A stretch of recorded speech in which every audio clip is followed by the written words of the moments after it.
নমস্কার সবাইকে, আশা করি যে যেখানে আছেন অবশ্যই ভালো আছেন। আজকে কিছু কাজ করলাম, কিছু রাধাকৃষ্ণ মূর্তি তৈরি করলাম মোম দিয়ে। এটা পিতলে ঢালাই করা হবে। আমি আপনাদের একটু একটু দেখাই।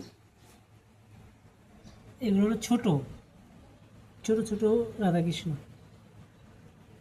এটা রাধা, আরও কাজ হচ্ছে। ওই যে এগুলো এখন মাটি দেওয়া কাজ করতেছে।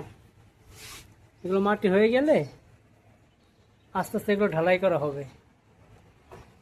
তো দেখাই, এটা হলো রাধা, ওই যে কৃষ্ণ, এটা কৃষ্ণ, এটা কৃষ্ণ লেপ দিতেছে।